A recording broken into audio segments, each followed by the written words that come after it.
হরিনামটা আমরা কেন করব? এই প্রশ্নটা আমি আপনাদেরকে করছি না, এই প্রশ্নটা করছে কে? জীবাত্মা পরমাত্মাকে। তা জীবাত্মাকে, আরে জীবাত্মা হলো দেবর্ষি নারদ, আর পরমাত্মা হলেন আমার ভগবান গোবিন্দ হরিবল। ঠিক দাপরের শেষ, কলি এবার আসবে। আর নারদ ভগবানের কাছে গিয়ে বলছে, প্রভু একবার কৃপা করে বলে দাও, সত্যযুগের মানুষরা ধ্যান ধারণা করে তোমার কৃপা পেত, ত্রেতা যুগে যাগযজ্ঞ করে তোমার কৃপা পেত, দাপর যুগে পূজা অর্চনা করে তোমার কৃপা পেত। একবার বলে দাও দীননাথ, কলিযুগের মানুষ উদ্ধার হবে কি করে? ভগবান বললেন, কলিযুগের মানুষ উদ্ধার হবে একটাই কারণ, যদি কেউ হরিনাম করতে পারে। যেই না বললো হরিনাম করতে পারে, এবার নারদ কিন্তু চিপে ধরেছে, প্রভু তুমি যে বললে কলির মানুষ হরিনাম করবে, একবার কৃপা করে বলে দাও যে হরিনাম করলে কি হয়, হরিনাম করলে কি হয়, একবার আমাকে কৃপা করে বলে দাও। ভগবান বলছে, আমি জানি নাই। বাবা, আরে তোমার নাম তুমি জানো না? একদম আমি মোটেই জানি না। তবে হরিনাম করলে কি হয় আমার কাছে না শুনে চলে যাও খানিকটা দূরে, দেখবে অনেকটা গোবর, আর অনেকটা গোবরের ভেতরে লক্ষ লক্ষ গোবরে পোকা কিলবিল কিলবিল করছে। তাদিকে গিয়ে বলো যাও হরিনাম করলে কি হয়। নারদ মনে মনে ভাবলেন, ভগবানের বাক্য তো হলেও হতে পারে। তা নারদ যাচ্ছে মা হরিনাম করলে কি হয় সে গোবর পোকাকে বলার জন্য, ভগবানের কথা মতো। তা তখন তো হরিনাম ছিল না, কৃষ্ণ নাম ছিল না। কি নাম গাইতে গাইতে যাচ্ছে? ভগবানের গান। ভগবানের গান গাইতে গাইতে যাচ্ছে, আমার প্রাণের দয়াল, আমার প্রাণের দয়াল দীনবন্ধু রে, দয়াল কৃপা করো মোরে, গোপীনাথ পার করো আমারে। হরি হরি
আস্তে আস্তে গোবরে পোকার কাছে গিয়ে এত গোবরের গন্ধ যে নারদার কাছে যেতে পারছে না। তাড়াতাড়ি নাকে হাতটা দিয়ে আর গোবরে পোকাকে বলছে, বলো তো গোবরে পোকা হরিনাম করলে কি হয়? যেই না বলেছে মা হরিনাম করলে কি হয়, যতগুলো পোকা ছিল সবকটাই মরে গেল। হরিবল, যতগুলো পোকা ছিল সবকটাই মরে গেল। নারদ চিন্তা করছে, আমি উত্তর পেয়ে গেলাম, হরিনাম করলেই মরে। তা যারা মরতে চান তারা হাত তুলুন।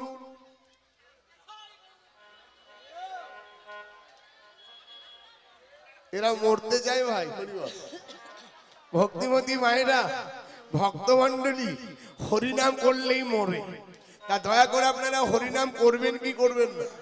করবেন না, একদম মরবেন। আপনি মরবেন না, আপনার ভেতরে যে পোকাগুলো আছে সেইগুলো মরবে।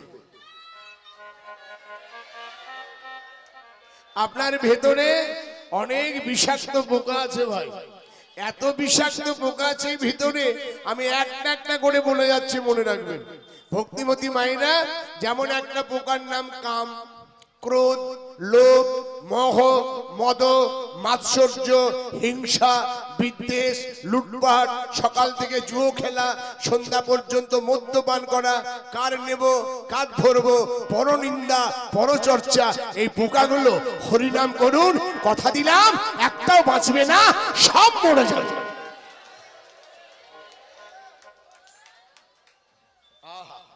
কি সুন্দর আসর, প্রণাম করবো। হরি বরাধি রাধে। নারদ ভগবানের কাছে ফিরে এলো, প্রভু উত্তর পেলে? হ্যাঁ। কি উত্তর পেলে? না মরে। কে মরে? না যারা হরিনাম করে তারা মরে। ভগবান বলতে বুঝতে পারলাম না, বলে যে পোকাগুলো ছিল তো তাদেরকে বললাম হরিনাম করলে কি হয়, সব কটা মরে গেল। ভগবান বলছে নারদ আরেকবার যাও, দেখবে গাছের ডালে একটা পাখি বসে আছে, তাকে গিয়ে বলবে যাও হরিনাম করলে কি হয়। নারদ বলে বেশ, আবার যাচ্ছে। আবার নারদ যাচ্ছে, মাতা পিতা আত্মীয় স্বজন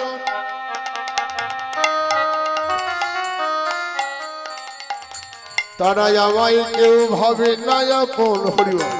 মাতা পিতা আত্মীয়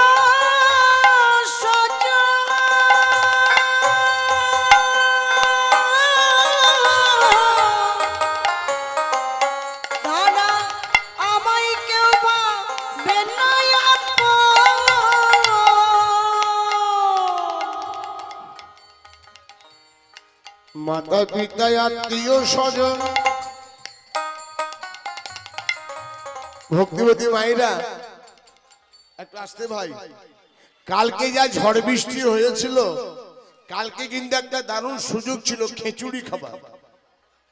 ঠান্ডা ঠান্ডা ছিল না ভাবটা। আমি আমার গিন্নিকে ঘরে গিয়ে বললাম, হ্যাঁ একটু খিচুড়ি বানাও। আমার গিন্নি বলছে গ্যাসে হবে না, টপ টপ করে পড়বে, গ্যাসটা ময়লা হবে। বললাম খিচুড়ি খাবো, তুমি গ্যাসে করবে না কিসে করবে আমি জানি না, বানাও। আমার গিন্নি বলছে বাইরে বানাতে। বললাম তাই বানাও। বাইরে একটা উনুন করেছে, উনুন করে জল চাপিয়েছে। আহা সুন্দর কথাটা শুনবে না। উনুন করে জল চাপিয়েছে আর কাঠ দিয়ে আনাজ কুটতে বসেছে। এইবার জল আস্তে আস্তে গরম হচ্ছে। আর কোথায় ছিল এক বেটা ব্যাং, বোঝা যাচ্ছে?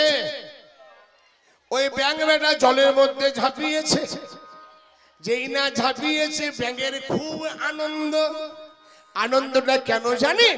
ব্যাঙ চিন্তা করছে ছিলাম আমি ঠান্ডাতে, এলাম আমি গরমে। গৌর হরিবল। বেটা হাত পা নাড়াচাড়া দিয়ে খেলা করছে, নিতাই গৌর রাধেশ্যাম হরিবল। হাত পা নাড়াচাড়া দিয়ে ব্যাঙ খেলছে। জল যত গরম হয় ব্যাঙের তত আনন্দ হয়। এইবার মজাটা দেখুন, আমার গিন্নি কিন্তু আনাজ কুটছে আর ব্যাঙ বেটা কিন্তু জলের মধ্যে হাত পা খুলে খেলছে। আস্তে আস্তে জল গরম হতে হতে হতে হতে এমন গরম হয়ে গেছে, ব্যাঙের তখন এবার পুড়ছে। নিতাই গৌর হরিবল। ব্যাঙ চিন্তা করছে এবার লাফাই, এবার জল থেকে লাফাই। আর পারলো না, মা তখন পুড়ে গেছে। নিতাই গৌর হরিবল। সংসার হলো কড়াই। আর এই মনোরঞ্জন চক্রবর্তী ব্যাঙের মতো ছিলাম ঠান্ডায়, এলাম গরম জলে। নিতাই গৌর হরিবল। গরম জলে কখন এলাম জানেন? আমার যখন বিয়ে হয় না, ছিলাম ঠান্ডা জলে, গরম জলে পড়ে গেলাম। নিতাই গৌর হরিবল। রাধে রাধে। ভক্তিমতী মায়েরা তত্ত্বটা মন দিয়ে শুনবেন। আস্তে আস্তে খুব স্বাদ, বড্ড আরাম। নিতাই গৌর হরিবল। আস্তে আস্তে আমার একটা বেটা হলো আরো গরম। বেটা চাকরি করে মুঠো মুঠো টাকা দিতে লাগলো, তখন আর গরমের শেষ নাই। হাত পা নাড়াচাড়া দিয়ে হরিবল। এইবার আস্তে আস্তে বেটা যখন বিয়ে করলো তখন বৌমা বলল বাবাকে খেতে দিতে পারবো না। বেটা বলল বাবা এবার তুমি রাস্তা দেখো। তখন কিন্তু আমার পুড়ে গেছে মা, নিতাই গৌর হরিবল। তখন মনে মনে ভাবছি যে এবার আমি হরি বলে লাফাই, আর পারলাম না। তখন সারা শরীরই আমার জ্বলে গেছে রে, হরি হরি বল। সারা শরীর আমার জ্বলে গেছে রে, এই বিষয় গরম জলে পুড়ে পুড়ে আমার সারা শরীর জ্বলে গেছে। তাহলে গানটা কি গাইছি? মাতা পিতা আত্মীয় স্বজন তারাই আমায় কেউ ভাবে না আপন। মাতা পিতা আত্মীয় স্বজন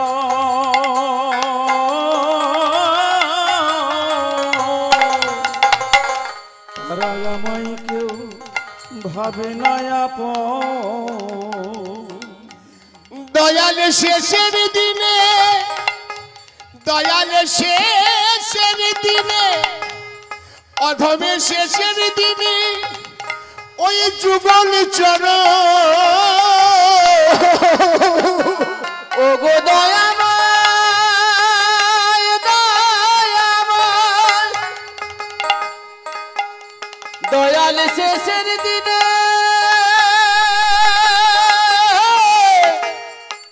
যুগল চরণ, দয়াল শেষের দিনে কৃপা করে তোমার যুগল ও দয়াল রাধা ভালো ওহে দয়াময়,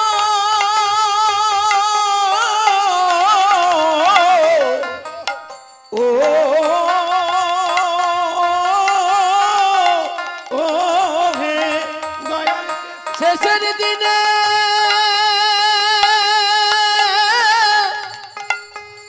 যুগল চরণ,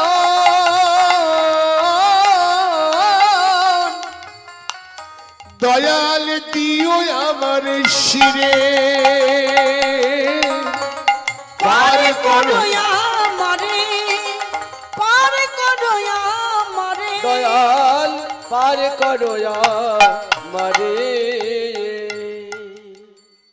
এই যে ও ও বাবা, আরে ও বাবা তোমাকে বলছি, ও বাবা এই যে আপনারা মুখবাড়ি কাকে দেখলেন? আমি কাউকে বলি নাই। আমি যাকে বলছি আমি বলছি নাই, একটু শুনবেন কৃপা করে। ডাক্তার বলছে বুড়োটাকে 17 দিন হসপিটালে ভর্তি আছে, অক্সিজেন টেনেছে বুড়োটা। ডাক্তার এবার 17 দিন পর যখন বুড়ো ঘরে আসবে, ডাক্তার একটা বিরাট বিল নিয়ে গেছে। যেই না বিলটা বুড়োটাকে দিয়েছে, বিলে লিখে আছে যে তোমার পেমেন্ট হলো 45,000 টাকা। বুড়োটা বিলটা দেখে মা কাঁদছে। ডাক্তার বলছে বাবা আপনি কাঁদছেন কেন? বুড়োটা বলছে বাবা আমি যে কেন কাঁদছি। ডাক্তার বলছে বাবা আমি জোড়হাত করে বলছি আপনি কাঁদবেন না, আপনাকে টাকা দিতে হবে না, আপনি ঘরে যান। বুড়োটা জোড়হাত করে বলছে ডাক্তার বাবু আমি সেই জন্য কাঁদি নাই, আমি কেন কাঁদছি জানেন? এই 17 দিনে যদি আমার 45,000 টাকা বিল হয়, মাত্র 17 দিন অক্সিজেন টেনে যদি আমার 45,000 টাকা বিল হয়, আজকে 90 বছর, আজকে 90 বছর আমি যে ডাক্তারের অক্সিজেন টানলাম, হরিবল কৃপা করে বলে দিন তার বিল কত হবে? হরি হরি ওরা আমি তো একটা টাকাও তার জন্য রাখি না। আমি এই জন্য কাঁদছি যে 90 বছর যার অক্সিজেনটা আমি টেনে বাঁচলাম তার কত কোটি টাকা বিল হবে কৃপা করে বলে দিন। ডাক্তার বাবু কথাটা শুনে বলছে আরেকবার বলুন, আরেকবার বলুন, আরেকবার বলুন। ডাক্তার বাবু 90 বছর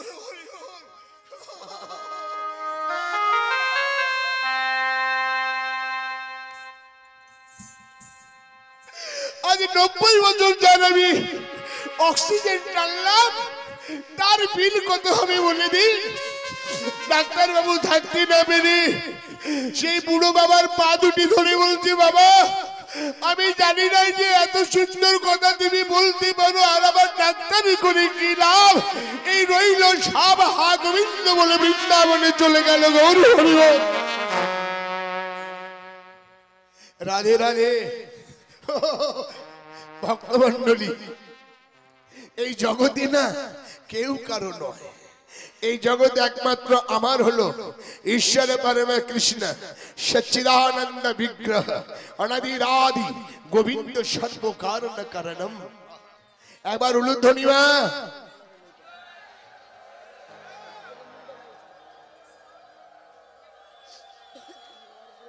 আস্তে আস্তে আস্তে। এইবার নারদ গাছের ডালে পাখি বসে আছে। এবার আমার দারুণ লাগছে, আপনাদেরকে দেখতে পাচ্ছি। পাখিটাকে গিয়ে বলছেন, ও পাখি বলতো হরিনাম করলে কি হয়? পাখিটা মরে গেল। নারদে ফিরে এলো, বলে প্রভু পাখিটাও চলে গেল। বলে ভালো হলো, আরেকবার যাও।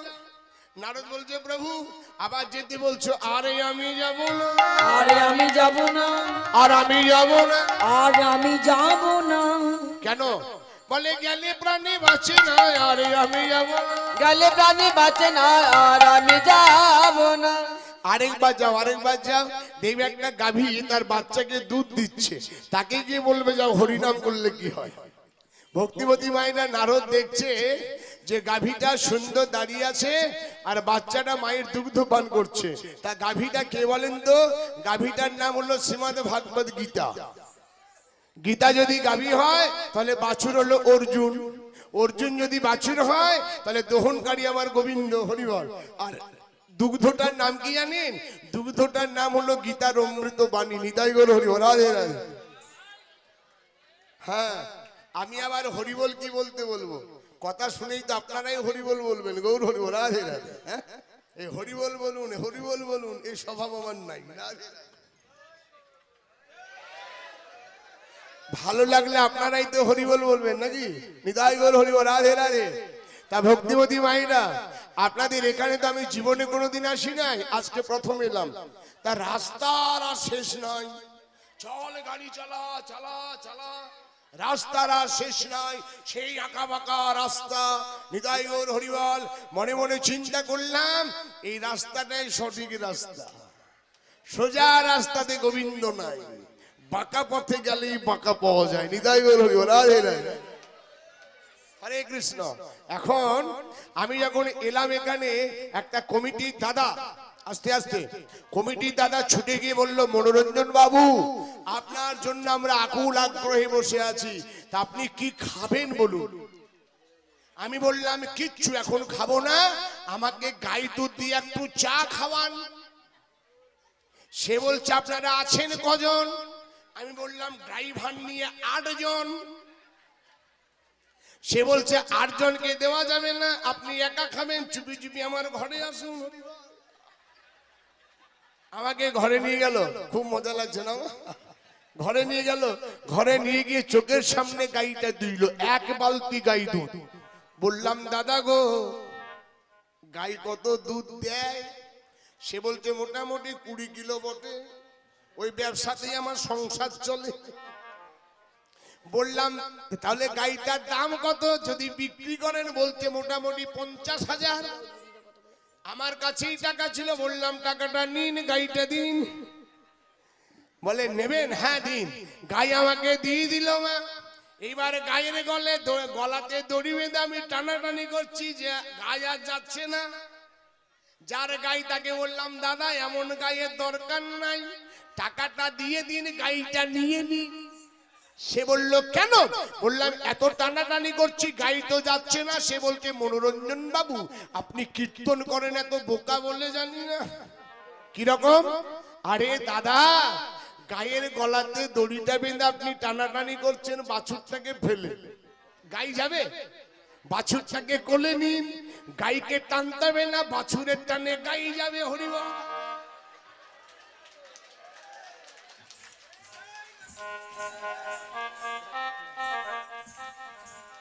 কিছু বোঝা যাচ্ছে ভক্তিবতী মায়েরা? তাহলে এখানে তত্ত্ব কি পেলাম না? বাছুরটা হলো ভক্তি, বাছুরটা হলো ভক্তি, গাই আমার গোবিন্দ, নিতাই গৌর হরিবল।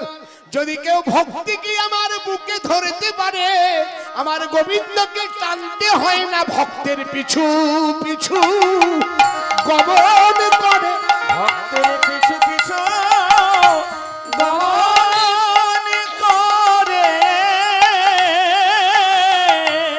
হা গোবিন্দ, হা গোবিন্দ কৃপা করো বলে ভক্তের পিছু পিছু গমন করে। আমায় ভক্ত কৃপা করো বলে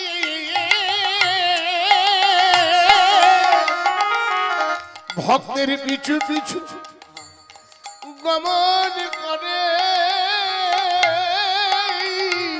ওগো গোবিন্দ কৃপা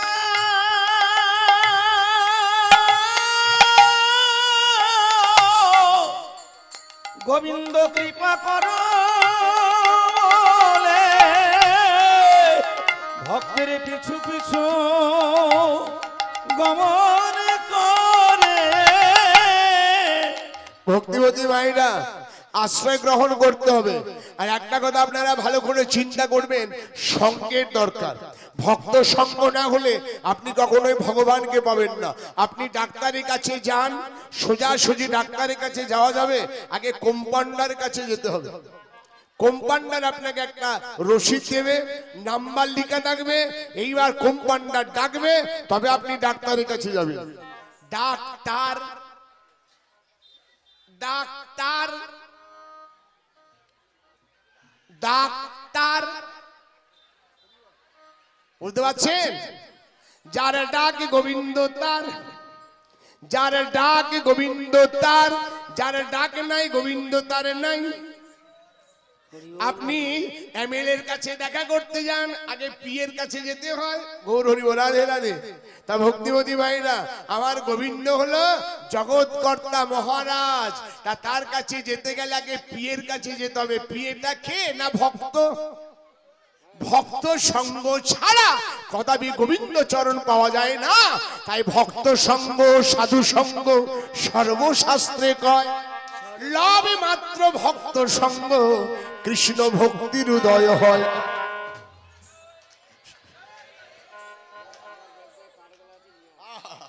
আমি অনেক আসরে গান করলাম, আপনাদের ধন্য অতি ধন্য আসর। আর এত সুন্দর ভক্ত, একদম পুরো ছাঁকা ভক্ত। সকলের চরণ আমার প্রণাম। নারদ চলে গেল, নারদ গিয়ে দেখছে কি জানেন মা? কৃপা করে শুনবেন। নারদ গিয়ে দেখছে,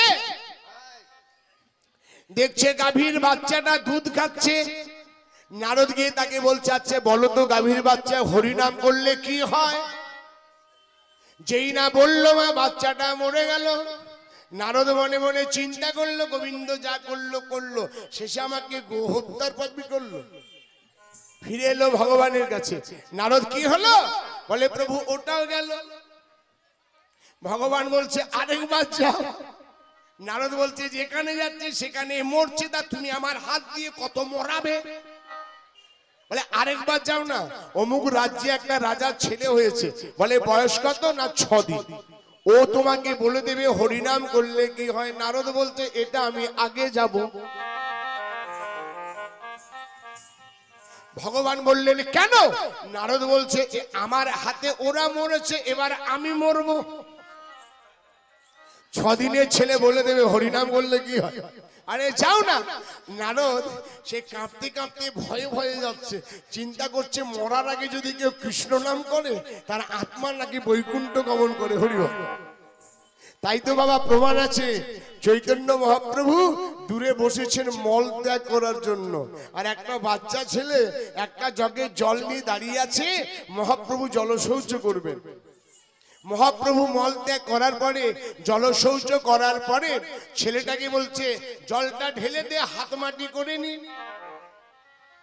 ছেলেটা জলটা ঢালতে আর বলতে, গোসাই যদি কিছু মনে না করে একটা কথা বলবো। বলে বল না। আমার কথা হলো, তুমি যখন মল ত্যাগ করার জন্য বসেছিলে তখন তোমার বাঁ হাতটা মুখের সামনে ছিল কেন?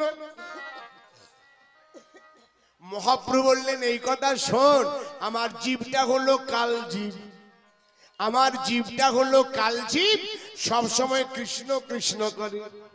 যখন আমি মল ত্যাগ করার জন্য বসেছিলাম সেই সময় জীবটা যেন কৃষ্ণ না করে ওটাকে বের করে ধরেছিলাম। ছেলেটা বলতে, গোসাই তোমার নিজ মুখের কথা, তুমি নিজ মুখে বলেছো মরণের আগে যদি কেউ কৃষ্ণ নাম করে তার জীবাত্মা নাকি বৈকুণ্ঠ গমন করে, আর তুমি যখন জীবটা ধরে বসেছিলে তখন যদি তোমার মরণ হতো কৃষ্ণ নাম করা হতো।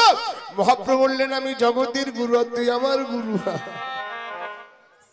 সেই ছেলেটা অন্য কেউ নয়, বৃন্দাবন দাস কবিরাজ গোস্বামী, যিনি চৈতন্য ভাগবত লিখেছিলেন। রাধে রাধে। আহা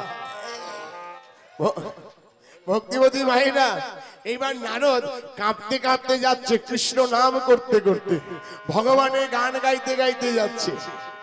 প্রভু তোমায় যখন পড়ে মনে, আমি কাঁদি কৃষ্ণ বলে। প্রভু তোমায় যখন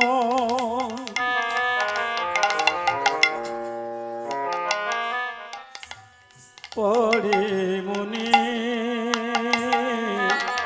আমি কাঁদি কৃষ্ণ বলে। প্রভু তোমায় যখন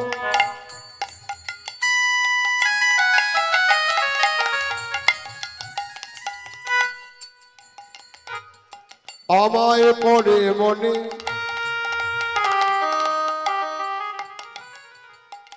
আমি কাঁদি কৃষ্ণ বলে। প্রভু তোমায় যখন পড়ে মনে, কাঁদি কৃষ্ণ বলে। নাই বা নিলে বুকে আমায়,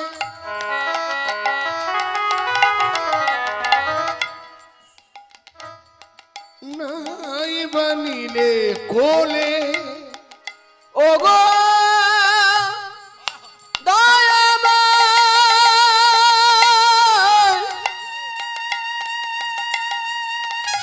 দিনে দিনের দয়াল, দিনের বন্ধু, করুণার সিন্ধু। ওগো দীননাথ, দিনের দয়া। নাই বা নিলে বুকে আমায়, নাই বা নিলে কোলে। তুমি নাই মানিলে বুকে আমার, নাই বানিলে কোলে। প্রভু তোমায় যখন পড়ে মনে, কাঁদি কৃষ্ণ বলে। প্রভু তোমায় যখন পড়ে মনে, কাঁদি কৃষ্ণ বলে। যেই না গান গাইতে গাইতে গাইতে গাইতে মা, এই যেই না রাজার ঘরে ঢুকবে, রাজা বলতে, বাবাজি কি ব্যাপার? বলে তোমার ছেলের সঙ্গে দেখা করব। 6 দিনের ছেলে আপনি দেখা করবেন মানে? বলে ওর সঙ্গে আমার একটা কাজ আছে, বলে ছেড়ে দে। এই যেই না আস্তে আস্তে নারদ ছেলেটার ঘরে পা দিয়েছে না মা, ছেলেটা তাড়াতাড়ি জোড়হাত করে নারদকে বলছে কেমন আছে নারদ মুনি। নারদ চমকে গেছে, এ কথা বলছে, বলে তুই আমাকে চিনিস নাকি? ছেলেটা বলছে আমি আপনাকে অনেক দিন থেকে চিনি। বলে কতদিন থেকে? বলে 4 জন্ম আগে থেকে। কিরকম না? ওগো মনিবর, আমি প্রথম জন্মে ছিলাম গোবর পোকা। আপনি আমার কানের কাছে গিয়ে বললেন হরিনাম করলে কি হয়। ওই যে আমি শুনলাম হরিনাম, তাড়াতাড়ি আমি মারা গেলাম, আর একটু উচ্চ কুলে জন্ম নিলাম, পাখি হয়ে জন্মালাম। হরিবল। আপনি দ্বিতীয়বার আমার কাছে গেলেন, বললেন হরিনাম করলে কি হয়। তখনই আমি মারা গেলাম, আবার একটু উচ্চ কুলে জন্মালাম, গাভীর বৎস হলাম। আপনি 3 বার আমার কাছে গেলেন, হরিনাম করলে কি হয়। তখন আমি মারা গেলাম, 4 বারের বেলায় রাজার ঘরে রাজপুত্র হয়ে জন্মালাম। নারদ গো, একবার